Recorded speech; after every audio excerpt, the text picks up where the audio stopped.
This panel is on Empire in Question, and we've been joined by David Pan, who also has a paper which somehow didn't make it into the program, for which I think I am exclusively to blame, so I apologize to David and to you all.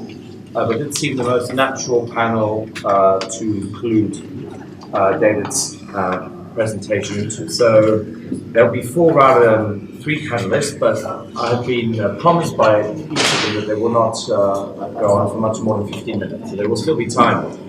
And if we have to cut a little bit into coffee, well, we'll try and keep that to 5 minutes or so. So we break for coffee around 2:45 or 2:50, and there will, of course, be a plenary debate after that will conclude the conference. So, the first of our panelists is Wayne Hudson. I think none of the panelists need any introduction. If they want to say anything about their work before they do their presentation, that's great, but I won't introduce them anymore. Wayne, you have the floor. Thank you. It's late in the conference, and so what I'm going to do is I'm going to compress the content and say something at the beginning and the end that may be useful for the whole conference. Because I think the substance of what I say, you already understand. You've already got it. I can give you infinitely more detail, but you get where I'm coming from. I will say it again, but I want to put a different front and a different end because it helps end the conference on a way that may go forward. So in the first part of the paper, what I'm going to say is that something about my political bias and why I think this is an important question. So I argue in a very large number of places that we need a global enlightenment, a new global enlightenment, that is not the enlightenment of the 18th century. It is based on the universe, that is integrated with the contemporary natural sciences, that takes account of mathematics as well as all the humanities, and that critically inherits all of the world's philosophical and spiritual and indigenous traditions. So it's quite a big, aggressive, over-ambitious and slightly crazy proposal, but it is a proposal that I do make. And it implies, I think, that we need a new historical thought, and this historical thought can't be that of the Renaissance, or of Germany, or of Western Europe. So you've heard me say this before, so my next move is to say, let's move out of the old historical thought, and let's pay more attention to more analytical thinking, more precise definition of terms, and to a kind of naturalistic analysis of the organizational tendencies of the universe. And this, in a funny way, fits in with some of the Schmidt stuff, as I think you heard before lunch, because it fits in with the idea that what happens in history is not contingent. It's not as arbitrary as it might seem, and has to do with repertoire and possibility. So there's a kind of mathematical probabilism behind the new historical thought that I advocate, and I apply it to global intellectual history, as you know. For example, one of the things I do is I show you that medieval Arabs and ancient Greeks and 18th century people all use the same argument spaces, whatever they say. They can say what they like. The argument spaces are not open to movement. So that's where I'm coming from. It's a big ask. Applied to empire, it has some interesting implications. One is that empire is probably not a proper term for historical explanation. It may be a proper term for historical description. You can have political discourses and talk about empire. But if you want causal explanation, I suspect you can't use empire because you can't use any junk term of this kind. In the same way, you can't try to individuate empire unless you can say what an empire is and offer non-circular tests and non-analogical descriptions, and you just can't do what everyone in this paper does, which in this conference does, which is say, well, there's an empire here, there's an empire there, they both had in common the rain. It's not good enough. No. So that's one implication. A second implication is, of course, that we asked about the endurance of empire. Once you clean up the language and clean up what you're talking about, maybe they didn't endure. And lots of things that endured longer than empires weren't empires. So there's a fundamental muddle in this conference between lasting long and being an empire. Unless you want to argue ancient Egypt was an empire, otherwise you're in trouble. And then, of course, there are lots of Asian empires that last longer than the European ones you want to talk about. You just don't know about them, which is a pity. Going on further on this general theme, as everybody knows, empires may be nations and nations may be empires, and this distinction doesn't work. There are many books on that, so we shouldn't use it, and we've used it throughout the conference. I think that's not okay either. All right. So, a little bit more clarification before I move to some more substance. If we are trying to clean up the empire discourse, we have to get rid of historical sociology. I don't know whether I have to recite that for you. If you don't know what's wrong with it, you haven't been reading the books for the last 30 years. You can't use historical concepts to explain historical change. You can't talk about the state over time without knowing what you mean. You can't talk about classes in societies that didn't have any classes. and so on and so on. You can't talk about the Greek polis when there wasn't one, etc., etc., etc. Well, sociologists don't know that, IR people don't know that, political theory people don't know that. Well, sorry, but you need to know. I'm sorry, I can't help it. You need to know. And then if you want to talk about particular regimes around the world, and obviously you do, well, you might ask which regimes. Well, if you want to babble about empire, well, why don't we at least have some superficial candidates? I found 80. In our conference, we've mentioned 5. Most of them European, 5. We've talked about India, but nothing really. We didn't mention a single Indian empire. You didn't even discuss the Maoris. That's an absolute disgrace. You mentioned China, but not any particular Chinese empire. So there's the Chinese empire, which is nonsense, of course, but then you don't discuss particular dynasties, and when you do, you can't pronounce the names. So we need to know that's not, if you want to be global, well, you should at least, have some sense that it's Mao Zedong, or what other examples? Okay. Now, on the empires, I won't go through the 80 of them, but I will mention about 5 because you'll see the point. If we want to do a scientific study of empire, which I don't, but you do, all right, well, the first thing you have to do is look at the candidates. You have to do what you do with bees or rats or roses. What are the main sorts? You'd have to go through them. Well, we'd have to have the Savathids, wouldn't we? And we'd have to have the Mongols, and we would do the Dutch Empire, and we'd know it wasn't an empire. If we think it was an empire, well, we're not thinking clearly about that particular company and its history. You'd have to do the Korean Empire, I think I mentioned that before, and you'd need something about, obviously, the 2 main Indonesian empires, and you should probably talk about Indonesia now, which is a much more credible candidate for empire than most of the ones you've talked about. So, a little bit more destruction, and then I move to something more positive. If you want definitions, I go through all that in detail. I don't think you need it. But there's been a confusion all through this conference between culture, civilization, and political organization. People have wandered and wobbled over them, talked about civilization without knowing if they meant it in the French sense, or in the German sense, or in the Chinese sense. I don't think you have to sort the terms out, I think. And if you are going to, even off of a crude definition of empire, you have to decide whether you mean a political organizational form that has a ruler. Then you need to know whether you think the ruler was a sovereign, and if so, what the test is. It can't be the vulgar test that we've heard in this conference, someone who seems powerful. If you want to use sovereign, you have to have a very strict account of sovereign. Well, no one did. I have a problem with that. And then you think an empire is a multi-ethnic state or a mob with a whole lot of peoples. We need to define people. We need to know, you say nation, I want to know what you mean by nation, and you better be citing John Hudson's book, or I'm not going to listen to you. You haven't read the main book on nationalism, I don't think I should listen to you. It goes on a bit further. If you wanted to argue for geography, I mean, empire is some of it. Yeah, big on the map. Lots of stuff red, lots of stuff blue. Well, are you serious? Are you really serious that this is about geographical extent? And so on and so on. So I can take about 9, and I do on the paper take about 9 different definitions of empire and show that they're fundamentally modelled, they're based on a historical thinking, and they're based on ridiculous geography, the sort you find in English books. You open the book, there's a map. Yeah, but what's the date of the map? When was the river there? Not at that time, because rivers move, of course.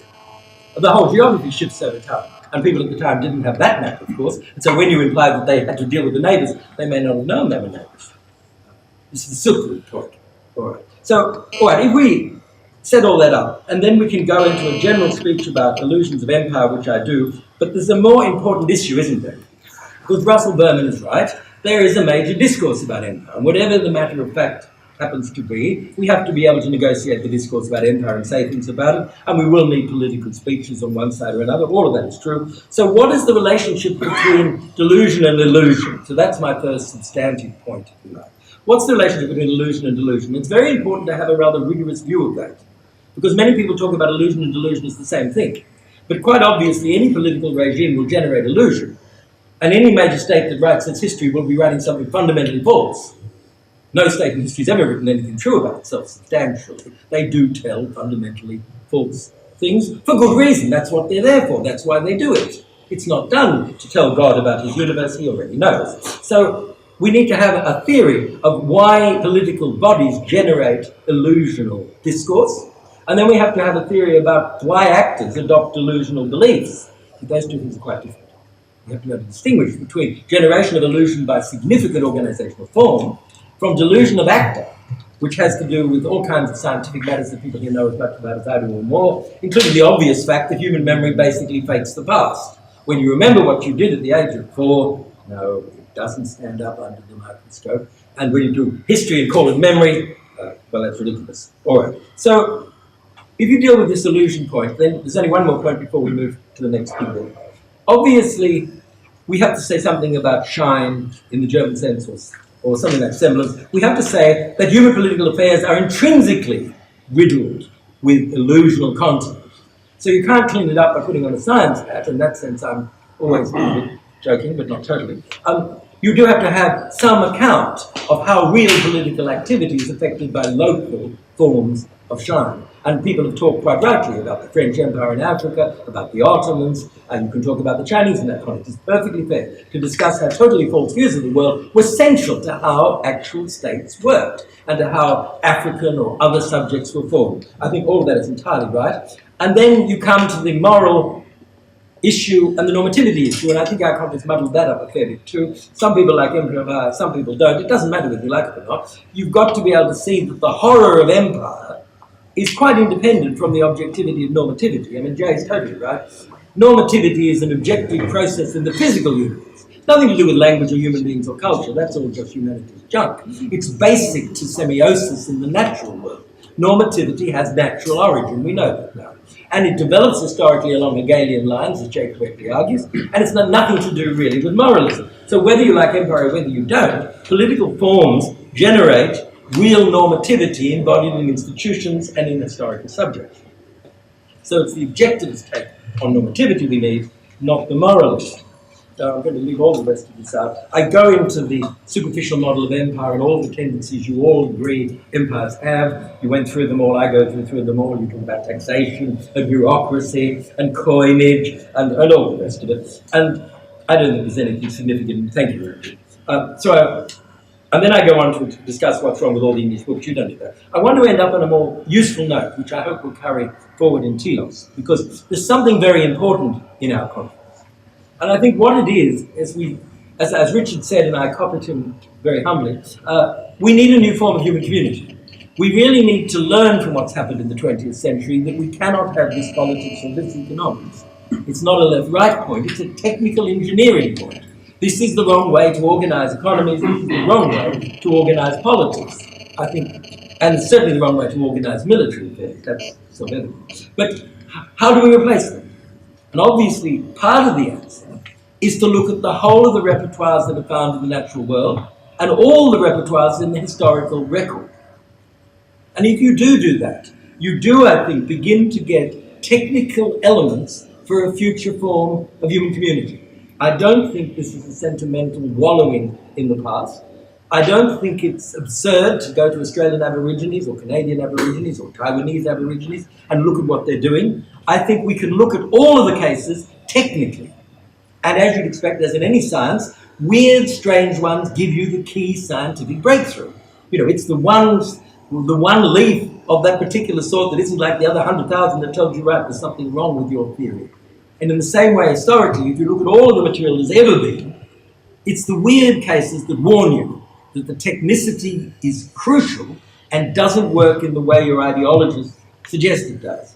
Now, I just give a couple of examples before concluding. Clearly, we want to get rid of the capitalist system, but not free enterprise and not all the things we all love. So what we can do is study, as Tim said, quite rightly, we can look, as Marx did. If you haven't read one of the best books of the last 50 years, Marx's Ecological Socialism, have a look. The 32 volumes of notebooks that are now going to be published for the first time, which show that he was already working on all of this in the 19th century. We can look at all of the indigenous societies and we can see that value production of the capitalist kind is very new, historically rare, and can certainly be replaced. It's a simple technological problem to replace it with a different form of value production. You won't do that if you follow the current model in China. You won't do that if you follow the Soviet model in Russia. You won't do that unless you actually look at the data and find the technicity. And we need our friend over here who has a brilliant brain in this area, because we need people who understand technicity. Don't ask me. I can tell you about the historical stuff, but I'm not the answer. So if we do that, we get a few very obvious hints. And Russell mentioned this at the beginning. We can see there may be merit in having multilingual states, and there's certainly enormous merit in having multilingual politicians and not allowing anyone to go into government like Mr. Trump or Margaret Thatcher, who can't speak any language, including their own. The Chinese were right. The Chinese imperial examination required you to pass the poetry exam. Only about 1% of students passed. In order to pass, you have to be pretty bright. Now you probably would use pure maths, but it's the same thing. You just get rid of these people at the beginning. So multilingual states, that's one possible outcome of an historical survey. A second obvious outcome would be a queume-based citizenship. Now the literature on citizenship has gone nowhere for 30 to 40 years because we've forgotten that citizenship can be a queume-based. It can also be counterfactually based. After all, the New Testament tells us we're citizens of heaven. And that's been forgotten in modern political discourse. In modern terms, you talk about virtual reality as a possible citizenship to replace actuality. And you go to France for that discussion, and you learn something fast. There too. A last example, because I've been told to shut down so that David can get his paper. I think it's also useful in the same way to devise a new physically based spirituality for the human race. I think part of the new community lies in teaching everybody spirituality in a highly scientific way and saying to them, you're going to change your brain by what you do. Why don't you change it this way? Because we've known what that will lead to and we can prove it will lead to that and we can photograph your brain for you. And so I think we can have a new form of human community which is multilingual, which is based on a queume-based citizenship, and which has a strong spirituality program at the core. And if you apply that to the Islamic world, you'll see how useful my strange historical trip is. Because we can sit down with every Muslim and say, Allah be praised, you have preserved the truth in the age of error. We will now be able to learn from the Holy Quran. And no Muslim in the world is going to contradict that. I'm finished. Thank you very much, ladies.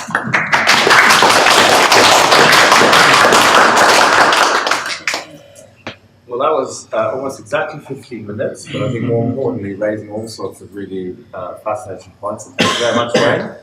Our next speaker is Tim Luke, and David of his. No, because we're going by the program, and then David will be. Is it? That's okay. Just not to confuse us even more. So Tim Luke will give a paper entitled "Forgotten but Not Gone: American Imperialism as an Empire of Faces." So it's triggered by two things. One, Chalmers Johnson's idea of an empire of bases, and what kind of bases has the United States always had in terms of land bases, sea bases, air bases, and increasingly the importance of these kinds of bases in terms of providing a military presence, a geopolitical presence, a logistical operations space. And that immediately got me thinking about a pretty cool, short, and intriguing book that I recently read called Land and Sea by Carl Schmitt. And his elementalities of power, which go to water, air, land, and fire. And Empedocles, I believe, was a Sicilian, as the poem I remember from Matthew Arnold. He throws himself in that and Etna, believing that he would become a god or at least be reincarnated. So we have a little local connection here. And in doing this then, what I started thinking about is, well, is Schmitt entirely right about the United States being a water power or a naval power? What he's essentially talking about are maybe the first 13 American colonies, all of which are not rooted in the same sort of English, Anglo-Saxon sort of agenda that he's attributing to them, and that what that initial confederation, then federation does is expand across the North American continent in what you might want to consider something like the expansion of internal colonialism. So I turn to another equally contested, but I think always fun to read, essay by Frederick Jackson Turner, 1893, The Significance of the Frontier in American History. And how in that essay, what Turner argues is basically that it is the confrontation of the European in North America with the trading frontier, with the natural frontier, and with the farming frontier, and then ultimately, of course, the Indian frontier. And it's the confrontation with the Indian frontier where what the European basically does, I have a bunch of long quotes, but you can read the essay on the paper, go to the Turner's piece, is that the confrontation with the Native Americans turns the European into an American. That it's the struggle where adopting the kind of savage ways into civilization, remakes a civilization that is somewhat more savage than it supposedly was. All right, so that in some sense, America is, at least in the time that Schmidt's addressing, two empires. It's a land empire that expands as it goes from sea to shining sea in this agenda of manifest destiny, competing with other powers from Europe, at times Spain, at times France, at times Russia, at times after Spain, Mexico. Later on, France intriguing during the Second Empire. Later on, Germany intriguing during the Second Empire of Germany. And of course, inside the interior West, Mountain West, we have the refugee LDS community creating their own state of Deseret, which has its own little foreign policy and tries to do certain things. So there's the building of a land empire that Turner says it's over in 1890. Okay, so in 1893 he publishes his essay, which is interestingly the same year that enterprising American businessmen and sailors from, I believe, a cruiser, the USS Boston, enter in Oahu, the harbor, Pearl Harbor, and overthrow the Queen and establish a protectorate in order to advance enterprise and whatnot. This, of course, follows the acquisition of Guano Islands, buying Alaska, but there's an impulse to now a maritime empire that their competitors are urging upon them, because 4 years prior, William II, Wilhelm II, says we need our place in the sun, so we need a blue water navy. The United States was making the transition from sail to steam, like the British, and they need coaling stations. They look around for where else they can get an empire, and the closest likely candidate are the Spanish.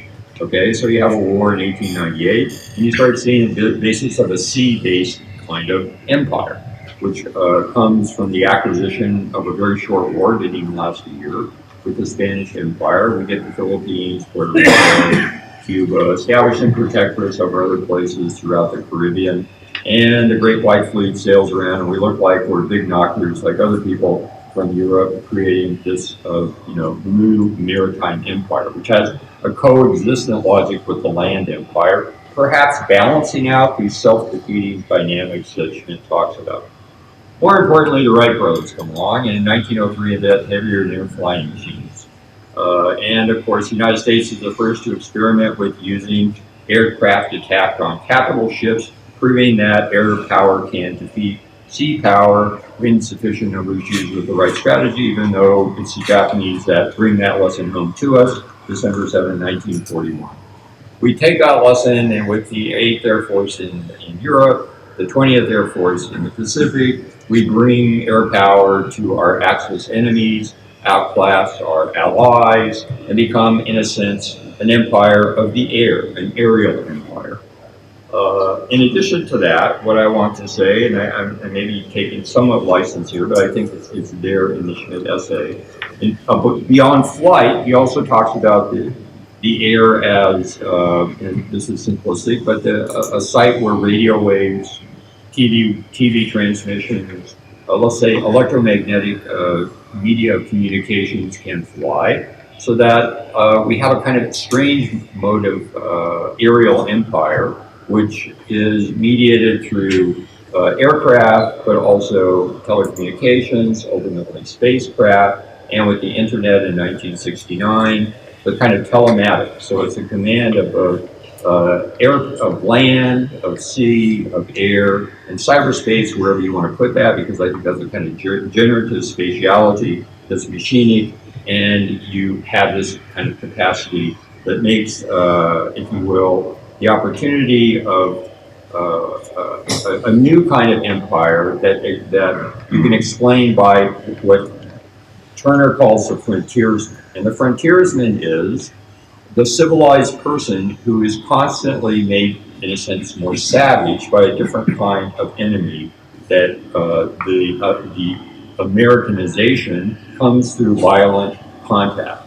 So the conquest of North America from the Native Americans, to a certain extent Mexico, declared one in the lower 48, bring in the last 3 states, which are essentially, Bantustans for Native Americans. And where do you go after that? Well, the Pacific, into the Caribbean. Okay, so we have an empire, and then in addition to that, after World War I and World War II, which is kind of chapter 1, chapter 2, we developed nuclear energy, and in a sense we are the world hegemon.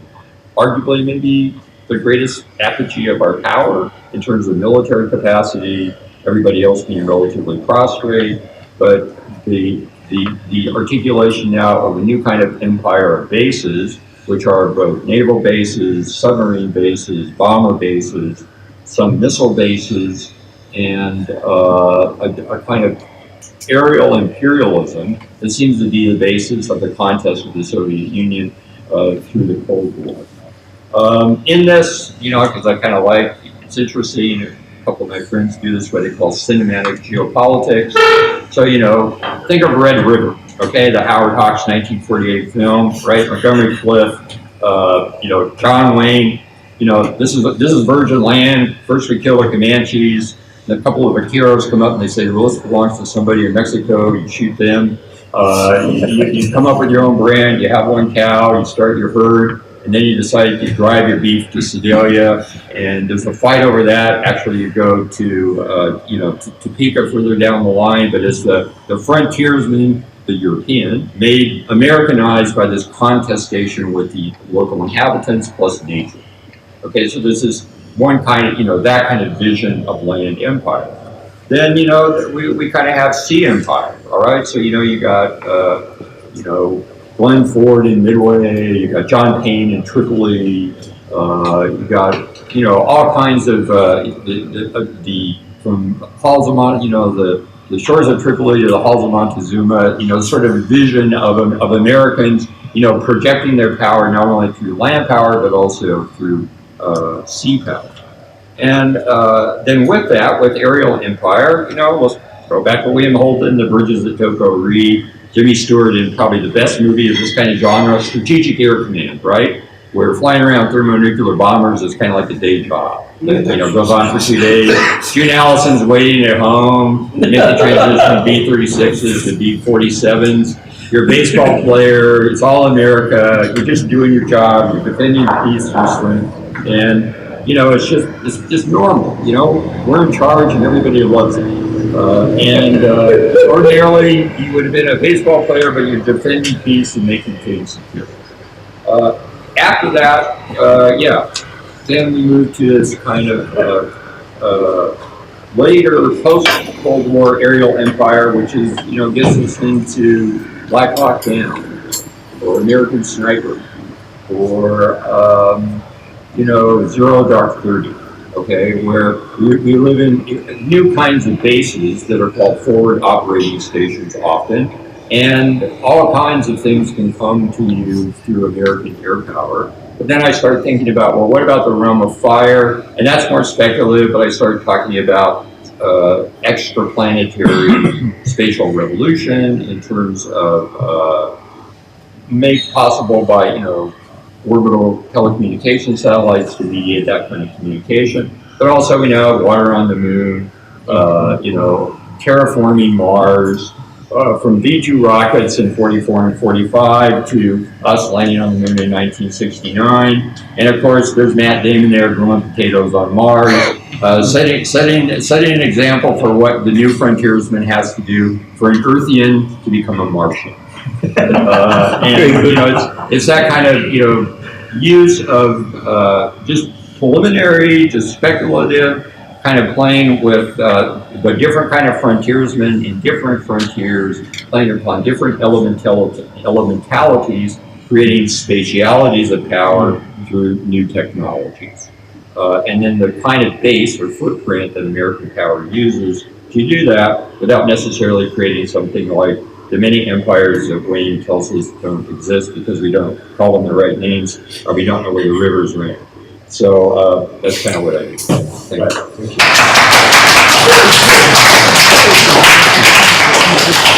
Thank you very much, Tim. Again, wonderful combination of 15 minutes and lots of really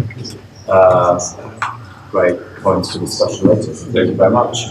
Our next speaker is Adam Webb from Johns Hopkins, and the title of the presentation is From the Political Honeycomb to the Unbundling of Sovereignty, Cosmopolitanism, Tradition and Liberty in the Future Global Constitutional Settlement. Some of the themes in this are actually a topic of a book project I'm working on, which is basically in political theory in the broad sense. And the argument I'm looking at in the book is the idea that in this century, probably within a couple of generations, world state formation in some sense, or a future global constitutional settlement, will become a live political issue. And I think that this is something which needs to be taken seriously, particularly by critics of liberal modernity, that if we don't generate an alternative way of thinking about this future global constitutional settlement, we may end up with something which is in some ways even more off-putting than what we've seen at the national level. Now, in some ways, I'm framing this kind of alternative vision as the unbundling of sovereignty, as moving away from what I call the political honeycomb. Now, the term political honeycomb it's quite similar to the Westphalian system in what it's referring to, but it's shifting the emphasis somewhat. It's highlighting certain features of the Westphalian system or the Westphalian state. The political honeycomb basically means that the global landscape is broken up into these units which are marked politically, right, by statehood and by citizenship, often in a way that gives the political sphere supremacy over other spheres of society. One of the manifestations of that is the so-called container society, which is a term that some social scientists use for the idea that the nation-state is the natural unit of analysis, that social processes mainly unfold within these territorial units. So in some sense, the triumph of the political honeycomb in modernity is not only a question of scale, right? It's above the local level, but smaller than universal empires, civilizations, and all the units. It's also a qualitative triumph, right? It's the dominance of the state over society, the dominance of the polity over society. And we see this kind of affirmation of the logic of the political honeycomb in many cases. One of the most interesting today is the backlash against migration. Right? If we look at what Western populists are often doing, they are reaffirming the political honeycomb in the sense that they want to heighten the distinction between citizens and foreigners, and they want to use the voting power of a majority of citizens to tighten borders at the edges of a politically defined unit. And when we see this narrative about taking back control of borders, stopping immigration, etc., in a sense, this is an affirmation of the borders' supremacy over social ties, networks, expectations, and a broader social space of openness. Now, when we look at the rise of new Asian powers, countries like China, we can see that in some ways they want to change the content of the political honeycomb, but not really its form. So they suddenly have this narrative of cleansing the grievances of Western imperialism and recentering power away from the West, but they are still very much affirming these politically defined units, right? The dominance of state over society. Indeed, one of the sort of facts which I think runs counter to any idea that rising Asian powers represent a genuine alternative global openness is if you look at the views of much of public opinion and certainly official narratives in countries like China about matters of race and immigration, it makes the Trumpians and the Brexiteers look positively cosmopolitan by comparison. Now, if you look at how we might be moving away from this political honeycomb, there is obviously one or several experiments which mark one kind of alternative. If we see something like the European Union, clearly this is a trajectory of regional and global integration, which at least seems to be moving away from the honeycomb aspect of the political honeycomb. Right? If you look at the EU vision of the single market, the four freedoms, freedom of movement of people, and so on, this certainly seems to be voting for openness. It seems to be transcending these Westphalian-style units. At the same time, the price of that common global space that EU-style advocates envision, the price of that really is a much tighter web of global regulation, functional integration, and technocracy. And indeed, we can say that the leading edge of the European Union and other kinds of global supranational integration experiments really is what Vangelis called the new class, right? This kind of technocratic stratum which sees regulation and regulatory integration as the necessary component of constructing cross-border openness. And one of the other, I think, notable features of the new class as the architect of this kind of prevailing vision of global integration is that they are generally deeply hostile to the traditional values of the global majority. So they may be open in a sense, but it's an openness which runs counter to the public opinion and beliefs of a large swath of the world's population. Indeed, the threat to tradition is matched only by the threat to liberty in the sense that this impulse to regulate, right, this impulse essentially to scale up the ambitions of the modern state to these new global governance structures also represents a threat to liberty on many more pluralist accounts.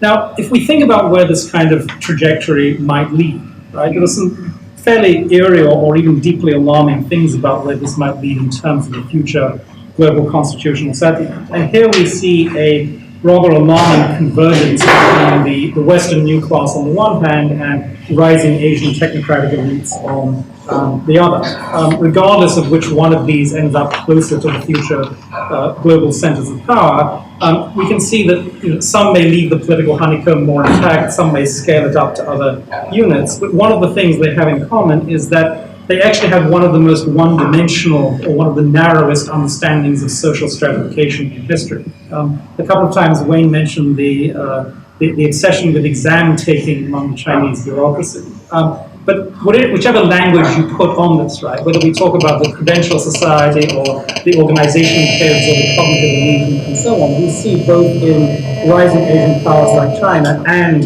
in the case of the modern Western new class, a profound convergence in terms of the sieving mechanism that modern higher education provides. Right? If you look at any of the sort of top layer of Western or Asian societies and ask how many of these people did not go through a modern university system, right? You'd be pretty hard-pressed to find any broader diversity in terms of people's basis of power and socialization and what they connect to in society. So there is a real social convergence in terms of stratification happening here. And I think that this marks a very dramatic decay of heterarchy. Heterarchy is a term which I think originally came out of IT, but it's been used as a tool in social analysis, first in archaeology and to some extent in other social sciences. And heterarchy is basically the idea that power and honor in a society are distributed along more than one axis, right? So you may have a heterarchical society in which you have certain bases of power in the economy, some in relations to political power, maybe certain kinds of traditional social authority, religion, etc.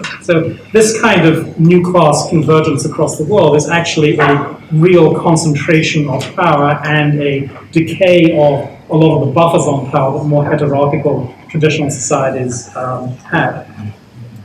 So this, I think, is one of the alarming things that we see in terms of the way the world is going, right?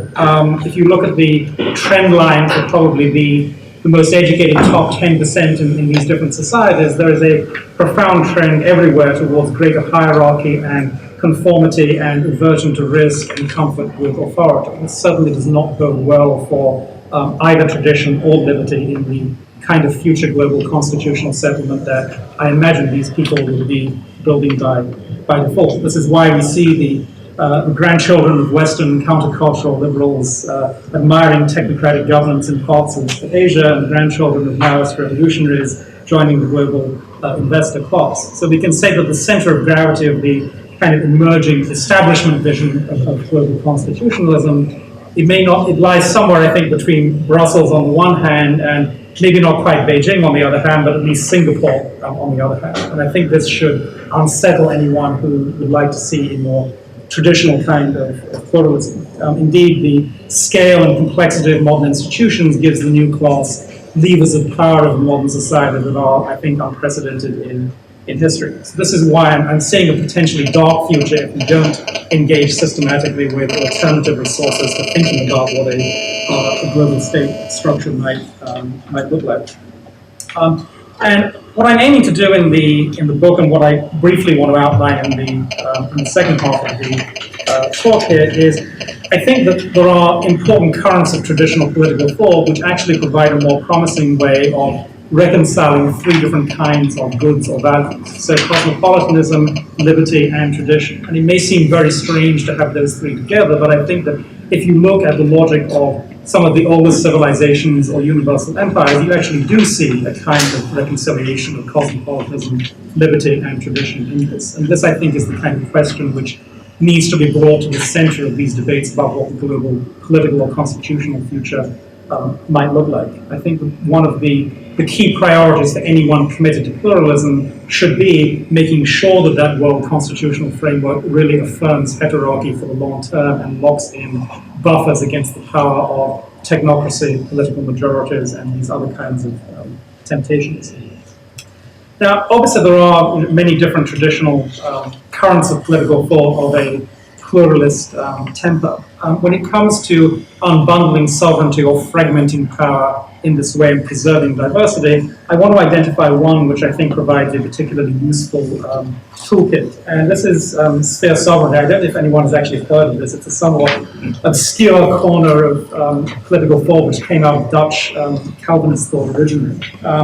Abraham Kuyper and Herman Wiggenberg are probably the two sort of leading intellectual figures who articulated this in the early to mid-20th century. And like many traditional pluralists, they framed sphere sovereignty as an alternative to both the revolutionary left and the authoritarian right. And they came, as I said, out of the Calvinist tradition where they felt that one should think of sovereignty as residing with God rather than with the state or the demos. And by sphere sovereignty, what they essentially were arguing is that the natural order was a refraction of sovereignty through multiple spheres of the individual believer's life. Right? So you may have an individual who is at the same time the citizen of a political community with the state having a certain limited kind of public political power, but at the same time as equally a member of a family, a religious denomination, an economic entity, a locality, maybe an educational institution, all of these different spheres. And because they were basing this on a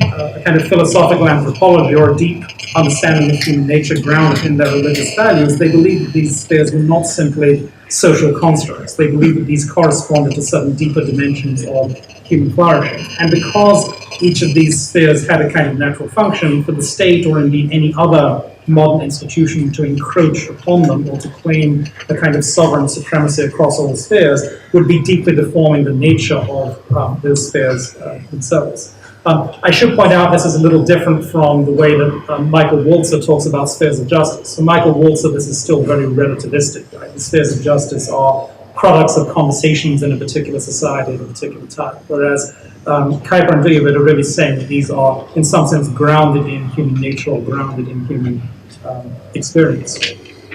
Now, what I want to say here is that I think this can offer a useful toolkit for thinking about a future global constitutional settlement. Right? If you want heterarchy, if you do not want to hand everything over to the modern new class, global constitutional formation should not be about making power more efficient or more concentrated. It should be about breaking it down in this kind of way. And I think that needs to be a starting point for thinking about it. I put on the outline there a few examples of what this might look like concretely. And this is, I think, one point of contact with this idea of the old-style universal empires.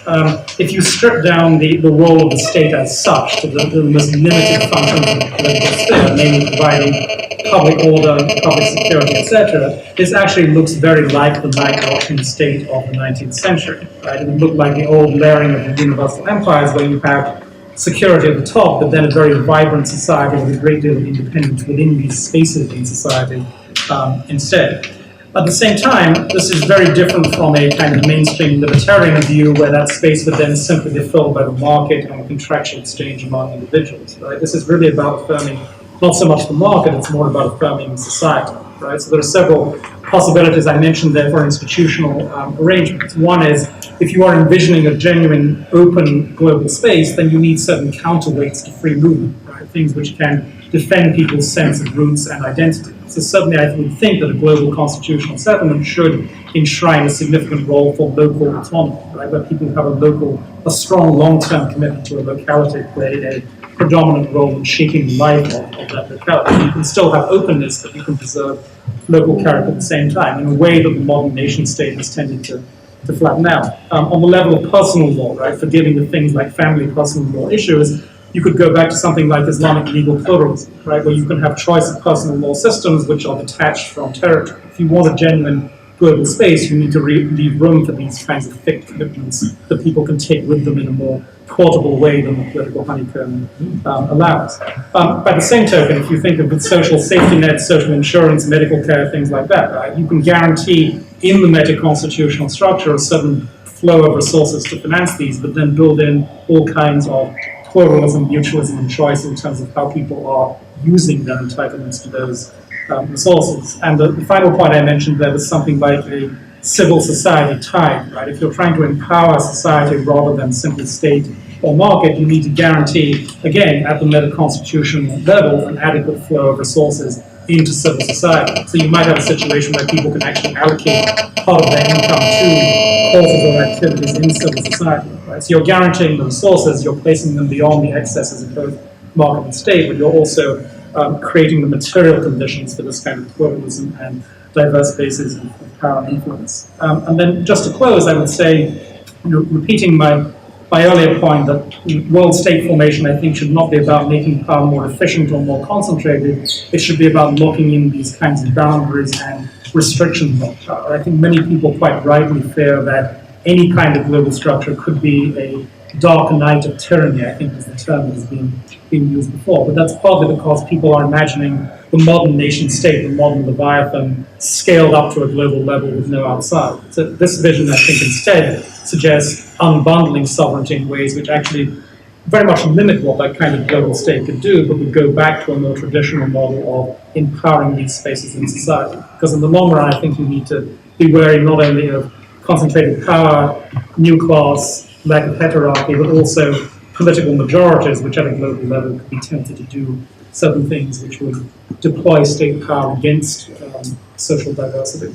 So this is just a broad outline, I think, of what it might mean to unbundle sovereignty, and what it might mean to draw on the resources of tradition to preserve liberty within that more open future global space that I think is coming one way or another. Thanks.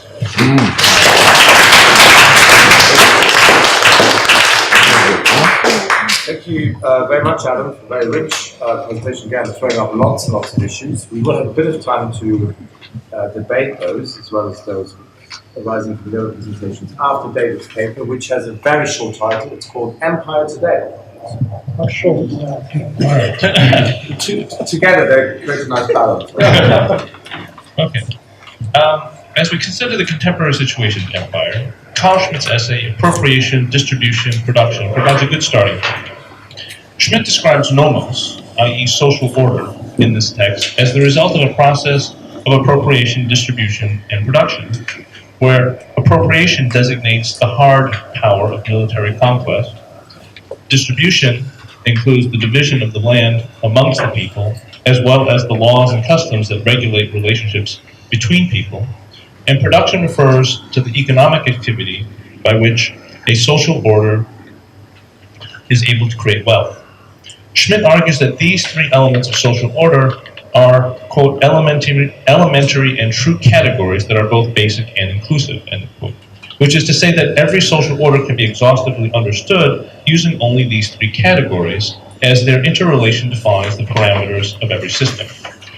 In order to establish a social order, then, military power must be combined with an effective set of traditions that define the relationships within a conquered space. At the same time, military power requires for its long-term reproduction an economic order that can maintain the strength of the military in terms of numbers, material, and techniques that can ward off potential enemies. Appropriation, distribution, and production, consequently, all depend on each other in order to maintain the sovereignty of a social order in a particular space. Now, such a social order can take many forms, such as a city-state or a nation-state, but Schmitt's interest in nomos of the earth is in social orders that establish order between smaller units of social order, and we may treat this formulation as a basic definition of empire. In a formulation from his essay, Schmitt indicates that, quote, the essence of imperialism lies in the precedence of appropriation before distribution and production, end quote.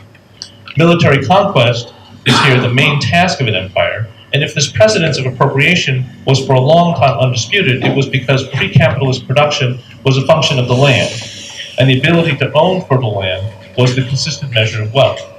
The most successful empires, such as the Roman and Chinese, maintained their power on the basis of their stability, of their ability to achieve the stable conditions for successful agrarian production over large stretches of territory, and then effectively tax this production in order to maintain a system of imperial power. Through this long period of agrarian-based economies, the main parameters of production were not variable. Rather, the key variables that determined the rise and fall of empires were appropriation and distribution. Every empire originated with a land conquest, and then the continuing success of an empire depended on the ability to establish a basis for relations between different peoples within the same space. Empire required a conception of order, encompassing a set of customs and traditions by which different parts of the empire could relate to each other in a peaceful way. The institutions of Roman law and the customs of the Chinese tributary system provided such stable systems and were so successful that they were able to often co-opt their potential conquerors. The Chinese empire was singular in this regard, as its conquerors, from the Mongols to the Manchus, did not replace the Chinese system of order, but merely occupied and accommodated themselves to that system. If conquest is the origin of imperial order, the institutions of order become the basis of long-term stability. After establishing these three basic characteristics of older empires, Schmidt then argues that in the modern era, the precedence of appropriation has been called into question by both liberalism and socialism when they emphasize the primacy of production. With capitalism's advances in productive capacity, conquest is no longer the key to unlocking the productive potential of the land. Instead, the socialist vision of the, quote, freeing of productive powers, end quote, sought to create a situation of so much production that conquest is no longer an issue. Quote from Schmidt, progress and economic freedom consist of freeing productive powers whereby such an increase in production and in the mass of consumer goods brings appropriation to an end quote. But if the socialist vision has come to an end, it is because production itself has not freed itself from the effects of appropriation and distribution. Rather, the experience of the economic travails of socialism, as well as the diverse economic performance of different parts of the world in an era of capitalism, has demonstrated that successful production in a particular place depends on the forms of order that provide the overarching political and social structures within which economic production can take place. The extent of the variation in productive capacity that different economic orders can achieve has meant that military power is tied to economic performance. If the Soviet Union established a socialist order as the basis of its empire, its fall was not the result of its conquest by another power, but of the inability of its system to create the production that could maintain both its military power and its legitimacy. Similarly, as stable as the situation of sovereignty has been in China over the last 70 years, it is only the rapid recent increase in productive capacity that has enabled the rise of China's military and political power.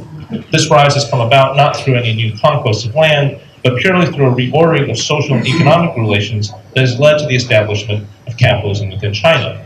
If the key to increasing political power has become independent of land conquest and shifted to productive capacity, this productive capacity itself has shown itself to be dependent on the details of the system of order in a particular place. The future of empire is understood here as the overarching order by which different peoples relate to each other. Thus, depends in the first place upon the competition between different systems of order in terms of their ability to create the basis for increasing production. The main contemporary question here is the extent to which the Western liberal order, centered around the U.S., can maintain its primacy in the face of the rise of China and its model of authoritarian capitalism. We can understand both of these orders as forms of empire.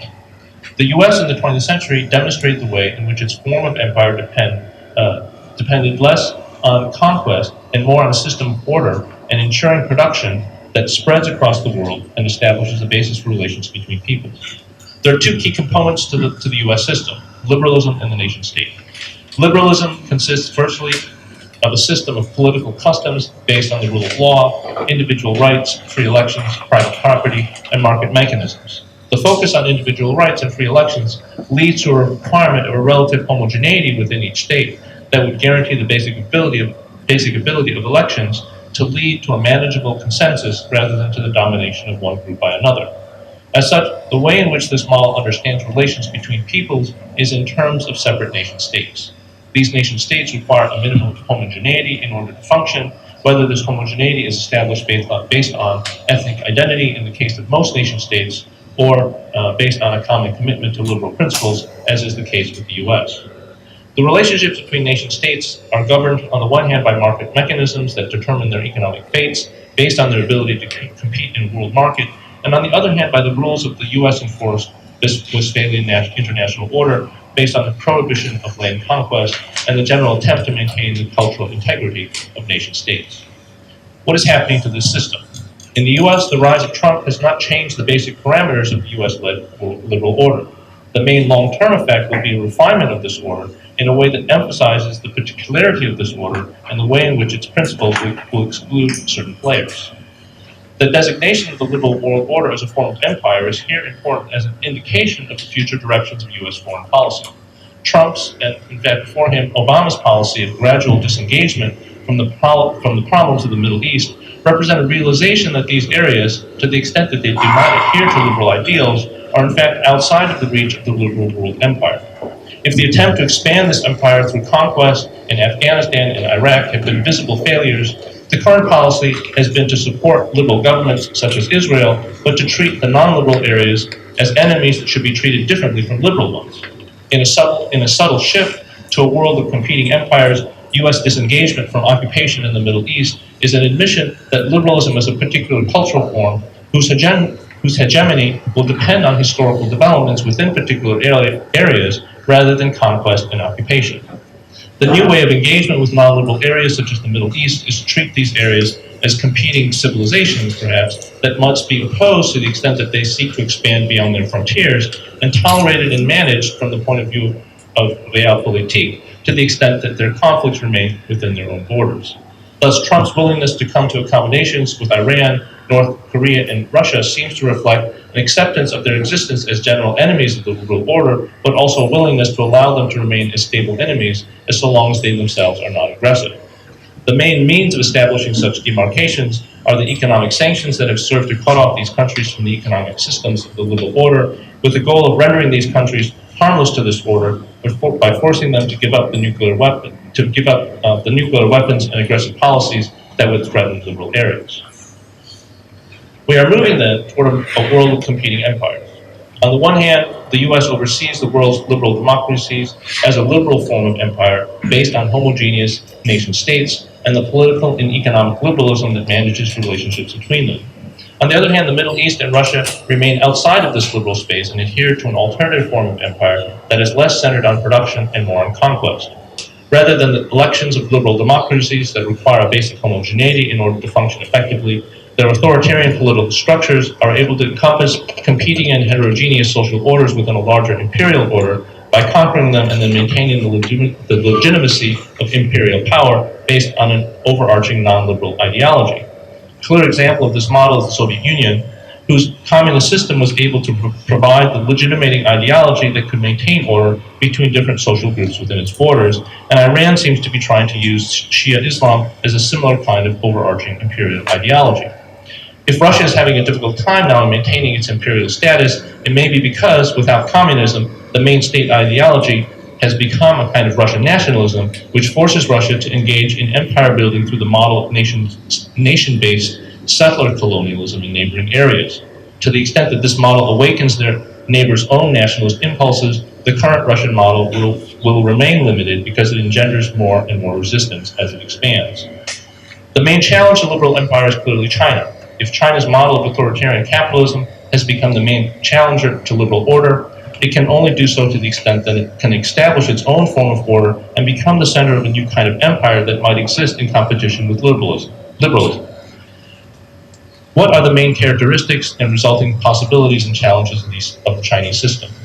Supporters of this system, such as Daniel Bell, point to an authoritarian political system based on a meritocracy, as well as a form of state-sponsored capitalism that focuses on large corporations that profit from an integration with or outright ownership by government entities.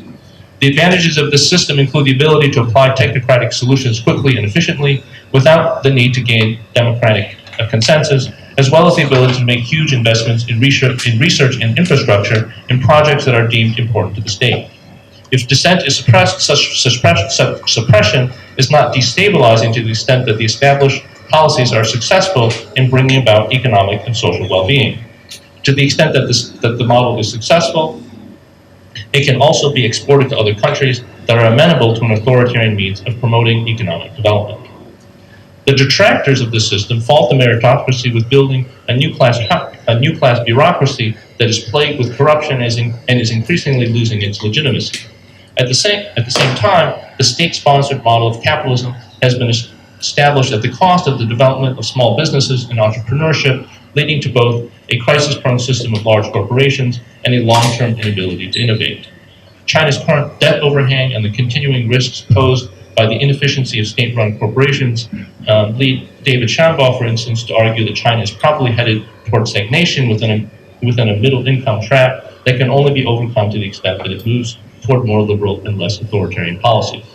Moreover, China faces the same problem as Russia to the extent that its Marxism has all but disappeared as an ideology of empire, leaving nationalism as the main form of legitimation and leading to the same nationalist reaction in areas such as Tibet and Xinjiang that China is trying to control through its own form of nation-based settler colonialism.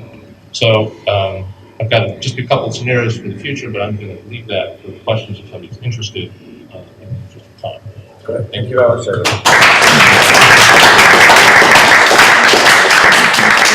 Thank you, David, for another very rich presentation, and I do hope the material on future scenarios can be mentioned as part of the question. So you've been incredibly patient, so I'm going to take questions. So we've got Jay, we've got Tim and Martin on this side, and we've got Joanne, Matthew and Stephen on that side, as well as Andrew. Now that's 7 people. We're not going to take 7 questions all at once, because I think that might be too much. So we'll start with 4, then 3, but please keep them as concise as you can, okay? No long descriptions possible. A question, that's all right. Just in the interest of debate. Jay. So yeah, thank you for those very rich presentations. But I particularly have a question for Adam. I think pertaining to your, I don't remember the phrase used, the possibility of dark tyranny, something like that. I'm just wondering where Weber's famous notion of political fits into this scheme of global constitutional settlement in terms of, I guess, a state monopoly on violence, right?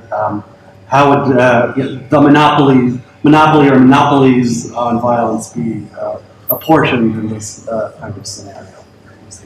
Thank you, Jay. Let's take those 4 and then we'll see how the response.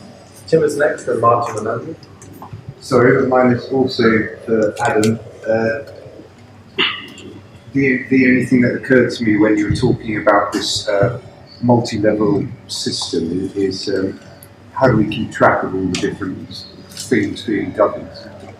So I just wondered if you could tell me, give us an example of institutions that are already there that may not be perfect, but it's the kind of thing that you're thinking about. Okay. Martin? My question is for Tim. I can't develop all of my thinking because of time, but to be short, the concept of military basis is linked to the concept of theater of operation, and in this I can develop this, but with this basis system US from US, whole the world is a potential theater of operation. In other panel, we are talking about the order, the world order of, and I want just know how you could join this problem of basis with this world order. Okay, thank you. Andrew. Question inspired by Wayne's comments on language, although I think it may also be relevant for Ada, and it's that you seem to pose a special challenge for pursuits like comparative philosophy and comparative political thought, in that terms and concepts like political, sovereignty, humanness are not translatable across traditions. Indeed, a term like tradition is not translatable across traditions. So just inviting your thought on that. All right, which case I'll suggest in the order of the speakers initially. So, Wayne, if you want to take Andrew's question, then Tim. Yes, I do think that comparative political thought and comparative philosophy, both of which I know a great deal about, are rubbish, but not just for linguistic reasons, but because we can objectively compare things. It's absolutely possible, but you don't use either Western concepts as they do, or the words of the local actors, which is the kind of particularist Alternatively, go back to Russell at the beginning. To understand comparative data, and this is everything I've said in this entire conference, you must logically ascend. You must ascend to logically more powerful ideas. You don't use the words of the actors. You don't use Western political concepts. You have to logically ascend, and then you can, to use your very example, compare 7 theories of governmental form in 7 languages over 7,000 years of difference, and you can show where they fall in the mathematical model exactly. So rationalism is true, but you do have to have stronger logic and not comparative wording. So I think we agree. Okay, thank you. Very short and concise. Tim. The idea of, yes, how territorialized are bases. So to a certain extent, I think there is an inversion sort of heteroarchy that many people have seen developing arguably out of international government organizations, maybe beginning even with the UN, definitely some of the containment alliances. The strongest one that survives is NATO. It's actually been used as a collective defense against different kinds of threats. And that you can have kind of bases of little Americas where essentially there's kind of a little American enclave that goes back to the 50s that exists, or some so-called forward operating stations where, 2 C-130s, a helicopter attack group land in Mali, they're out at the end of the week. Okay, so that under what conditions this is negotiated, I think it already, to a certain extent, we're testing this sort of thing. Nobody seems to want the Chinese being the night watchman. Nobody seems to want the Russians being the night watchmen. It isn't maybe the empire we should have picked up, but to let go of it is what the United States has regarded as a disaster it did. So maybe we're not doing a great job, but to a certain extent that's what we are doing. How limited it is, how effective we are at it is another question. But I think there are many conditions where you can negotiate extraterritoriality that's weak to strong and temporary to almost permanent, and even stealthy and clandestine. And so it's just a question of when and how you need to exercise power, and all of which are aggravating usually to the people where the power is being exercised or located, which creates a lot of blowback, which is what Thomas Johnson said. It's a response to my question, but we could talk a bit. Have you have a coffee? Thank you. Adam, 2 questions to you. Okay, I'll try and combine these. This is actually a whole chapter of the book, so I'll try and be brief in a way that will be more suggestive and thorough in answering it. I think if you're trying to lock in this logic of sphere sovereignty as the sort of deep meta-constitutional structure of this settlement, then having the state, in a sense, being the judge of its own cause would be very misguided. If you're allowing the state with its political majorities, consensus, etc., to adjudicate the boundaries among these spheres, that in the long run is likely to lead to slippage and Leviathan style concentration of power. So I think if you really want to follow that logic, you need some kind of structure, quasi-judicial sort of structure of guardianship with very limited powers, the sole purpose of which really is maintaining that meta-constitutional settlement of the boundaries among spheres. In other words, providing a kind of ultimate check on political power in a narrow sense.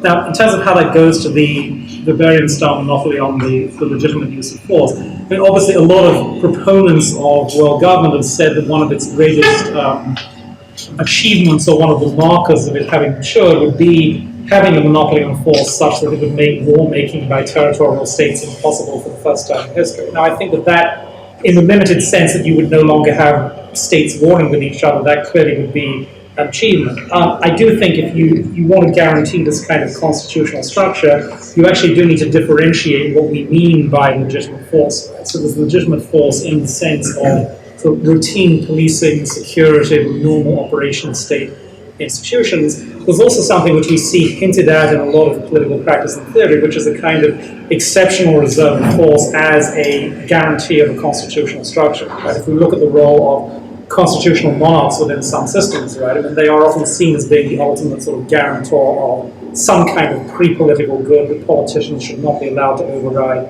in a crisis. So I would argue that sort of structure of guardianship, which in a sense is above all of the spheres, probably should have a component of legitimate force reserved to it, which would not be enough to dominate society, control territory, etc., but could be the kind of offshore supplementary power such that in a crisis, together with this is going to sound very right-wing American of me, together with a well-armed public would be sufficient to defeat. There are ways of guaranteeing liberty at the point of 2 guns, if not one. Great, thank you. So, Joanne? Empire of Bases and Tim's paper, and the last part again, extending those metaphors, the frontiersman and all of that. I'm wondering if there will be, let's say, a break in the narrative. We go from the frontiers person, in effect, to the Star Wars, Star Trek. I'm thinking of the bases, but very, very particularly, so we can move on. Mars and the moon as bases, and I know Wade has a lot to say on this too. Is that is that a necessity? We, as the U.S., claimed the moon as a base for the last 50 years because of the landing in 1969. Can we continue to claim that unless we put something on the moon, as China is trying to do within the next 10, 20 years? Thank you. I think this is for Adam, but I think in the sense it's been anticipated. My question was, I think this sounds lovely, the idea of a kind of spherical sovereignty, but how do you guarantee that it won't drift towards precisely the kind of empire and state that you're hoping to avoid? And if I think of historical analogies, the early United States Constitution is kind of a spherical sovereignty type model. From the point of view of the British dominions, the British Empire was very much a spherical kind of. And so your answer to the last question was we have a court or you have a constitutional monarch. I would say that by reference to those historical analogies, the court is too powerful. And I would say it comes to, in fact, assist in creating the kind of empire state that you're trying to avoid. And the constitutional monarch is arguably not powerful enough. My question is basically how do you prevent the drift towards the anything? Stephen, for the last question. My question to Adam is the inverse. Listening to you, I'm thinking of cases I know in Africa. For example, Mali. Most African states, the state does not control very much of the populace. In fact, the state only exists for itself. Any taxes that are collected just go to pay the officials of the state.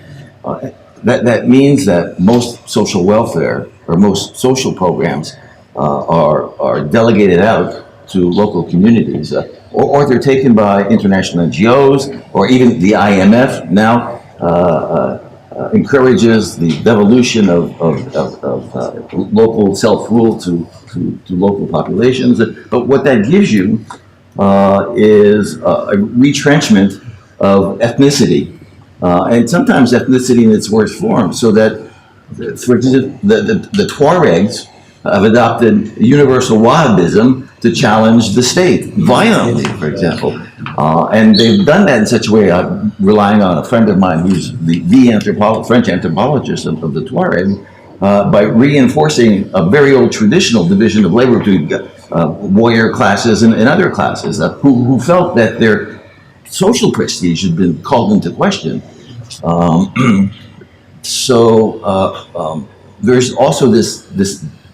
And you also get the reinforcement of female genital mutilation and all other forms of what we would consider outrageous social practices by delegating down. And just a quick question for Wayne.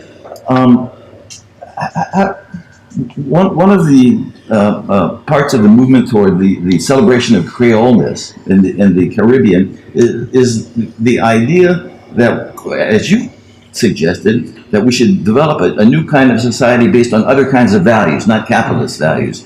What they've proposed is that these values should be creative, artistic values. But be careful what you want, because in France, and there are probably theoreticians of this also in the English-speaking world, one philosopher, Gilles Lipovetsky, finds that what's been created is an international artist capitalism. So artistic creation has been captured. It's been internationalized. So that now design and fashion and literature is an amalgam of all cultures, this métissage of all cultures that's sold. So that Lipovetsky pushes this too far because he sees that that leads to a personalization of art and creation. Thank you very much. So I propose to go in reverse order, giving David a chance, because there hasn't been a question directed to David, and just in 1 minute to say something of the future scenarios, one idea from the future scenarios, if you want. You don't want to just to give you a chance.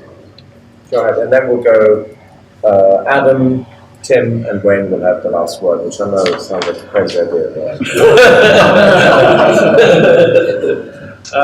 So I think the basic question is about the viability of the sort of Chinese model of capitalism, sort of imperialism with capitalism, how successful it would be, and I guess the Trump trade war is in a sense kind of a test of it, right? I mean, what he's doing is if he succeeds in establishing the tariffs and in a sense, he can Trump can either force China to sort of open up its economy and sort of abide by kind of the types of rules that Trump wants to establish, which would be kind of opening up the Chinese economy to outside investment in an open way. In a sense, the one track would be the Chinese economy integrates much better with the world economy. It has a kind of authoritarian capitalism that functions or might not function, but in any case it would be essentially much more. There would be not so much conflict essentially with the rest of the world in that way. And I think there would be a kind of a cession to the kind of liberalism of the rest of the world. But the alternative, though, I guess, would be if China sort of tries to establish essentially its own alternative sphere of free market. It's got the Belt and Road Initiative, in which you could imagine a kind of splitting up of the world into sort of these two different economic spheres, I suppose. Each one having its own development and essentially a little bit separate from each other. So that would be. Just briefly to respond to both of those. I find it interesting your description of Mali, because I think that pattern of a weak state and strong society is actually the case in much of the global south, including in areas which demographically are growing the fastest in this century. So if we look at the real center of gravity of global population, the youth bulge and so on in this century, it's actually not places like rising China. It's actually places like Africa, the Middle East, Latin America, etc. And I think that impulse for strong society with a role for tradition and suspicions of overbearing states, that actually does align quite nicely with this kind of constitutional alternative narrative that I'm trying to put forth here. I think that the concern that this would sort of empower these sort of atavistic ethnic divisions and women's subordination and so on. One of the interesting things about a global space, which I think gets very little attention, is that no one would be in the majority, right? And the mere fact that you are dealing with such a broader scale of diversity and pluralism demographically actually does blunt some of those kinds of local traditional forms of control and repression. So I think this would play out differently in a genuinely open global space than we might see now in Mali. And the same thing with women's position in societies like that. And I mentioned choice of personal law along Islamic personal law models and so on. And one of the critiques of that is, well, that tends to subordinate women. But I suspect that the lived experience of actually having a portable choice of law would actually raise that to a level of conscious choice over a couple of generations in a way that would lead to a fundamental transformation in terms of how people are relating to those traditions in a healthier way, rather than it simply being taken for granted in a certain geographic setting at a certain time and place. As far as the US and the UK's and the constitutional history, both of those,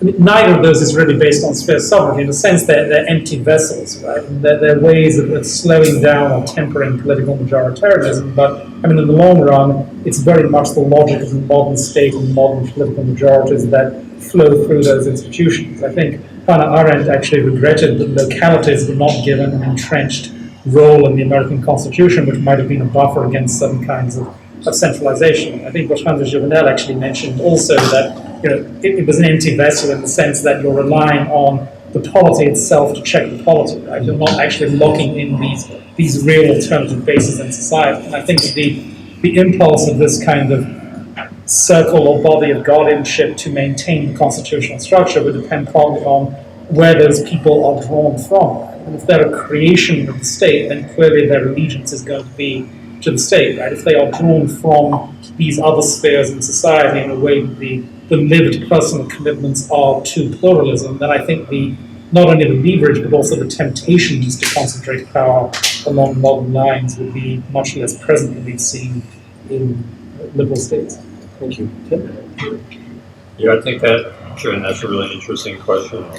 When I'm writing about the imperial empire, I think to a certain extent there's been a kind of hiatus with regard to the imperial empire, with something Schmidt didn't, I think, anticipate, which is who gets to dump the most amount of carbon dioxide into it over time.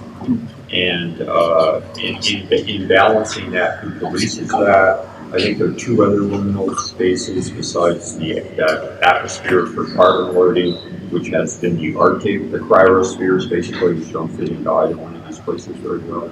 And in them, like space, they're kind of places where I think the international order's been trying to create a higher hierarchical appropriation. In 1967, there's this treaty governing the extraterrestrial use of space, trying to prevent militarization. Yeah, everybody trying to appropriately use it in some, for the goodness of mankind and whatnot.